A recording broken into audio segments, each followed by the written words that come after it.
There are things in the ocean we aren't meant to see. Things that don't belong to our world. Things that wait just beneath the surface, watching, reaching, waiting for someone to stray too far from shore. I know this because my brother barely made it back, and what followed him was never meant to leave the water. 3 summers ago, my family went camping on the coast. The campsite sat high on a cliffside, overlooking the endless stretch of dark blue water. There was a set of wooden stairs leading down to the beach, old and weathered, creaking with every step. I remember the smell of the sea in the air, the distant cry of seagulls, the way the waves crashed against the rocks, like they were trying to pull something under. It should have been peaceful, but even back then, I felt something was off, like the ocean was watching us, like something was waiting. That afternoon, my brother and I went down to the beach. I was blowing up a rubber dinghy my father had brought, struggling against the wind, while my brother waded into the water. Further out, beyond the shallows, a single buoy floated on the waves. It bobbed gently, dipping with the tide, a silent marker in the deep. My brother swam out toward it. He was a strong swimmer.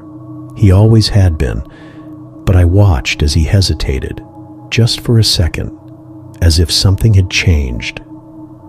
Then he reached the buoy, and that's when I heard him scream. At first, I thought I imagined it. The wind had picked up, the waves crashing louder against the rocks. But then I heard it again, my brother's scream, sharp and desperate, echoing across the water. I dropped the air pump and turned toward the ocean. He was at the buoy, clinging to it, his knuckles white. His body trembled. His face was pale. Something was wrong. I jumped into the dinghy, grabbed the oars, and paddled out to him as fast as I could. The water beneath me felt endless, stretching down into a black unknown. When I reached him, I grabbed the edge of the buoy, trying to steady the boat. His breathing was ragged. "What happened?" I asked. "Did you get a cramp?" His eyes snapped to mine, wild with fear. His voice came out in shattered gasps. "Pulled. My arm. Girl. Help." I froze. "What?" His whole body shuddered. His lips trembled. "Cut. Little kid. Drown. Hair." He wasn't making sense. Then I saw it. Blood. A thin trail of red swirling in the water around us. His shoulder was bleeding, and the look in his eyes told me it wasn't an accident. I pulled my brother into the dinghy. His arms were shaking, his skin cold as ice. I saw the wound on his shoulder, a small, perfect hole, as if something had pierced straight through the flesh. Not a scratch, not a bite. Something else. The boat rocked beneath us. The ocean moved differently now. The waves no longer gentle, but uneven, unnatural. Something was there. Something was watching us. I gripped the oars and paddled hard toward shore. Behind me, my brother muttered under his breath, his words scattered, frantic. I barely understood him. Her hair, wrapped around me, wouldn't let go. "What?" I asked. He looked at me, his eyes wide with something I'd never seen before. "She was trying to drown me. She wouldn't let go." The boat hit the shore hard.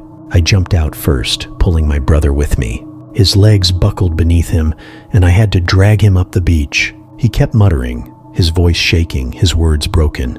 "She wouldn't let go. I couldn't breathe. Her hair." I helped him up the stairs, back to the campsite. Our parents were waiting for us. The moment they saw the blood on his shoulder, they rushed forward. "What happened?" my father demanded. I looked at my brother, his hands clenched into fists, his eyes darting to the sea. Then he whispered. "She tried to pull me under." My mother knelt beside him, her hands trembling. "Who, honey? Who are you talking about?" He swallowed hard. "The girl." Silence. The little girl in the water. Nobody spoke. The wind rustled through the trees, but I swear I could still hear the ocean breathing. My father shook his head. "You must have imagined it." But my brother wasn't listening. He was staring out toward the water. His lips moved silently, forming words only he could hear. Then, a gust of wind rushed past us, carrying the scent of salt and decay.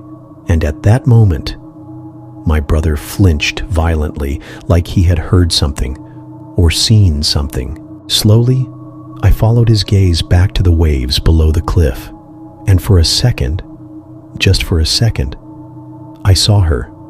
A small figure floating just beyond the buoy, not swimming, not moving, just watching. Then, in a blink, she was gone.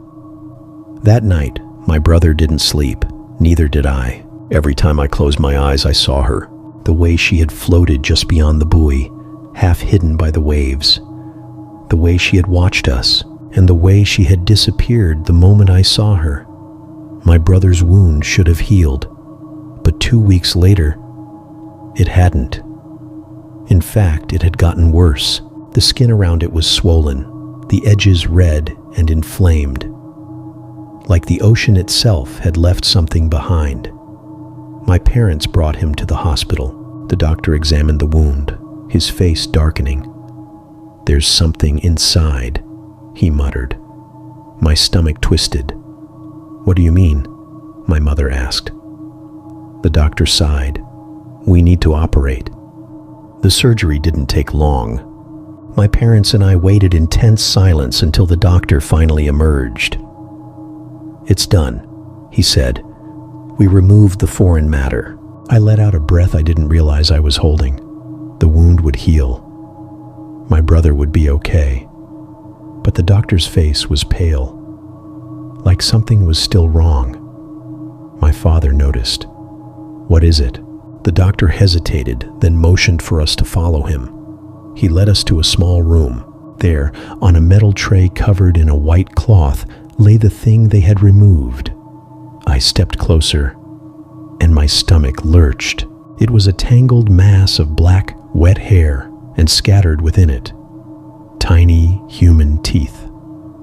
No one spoke.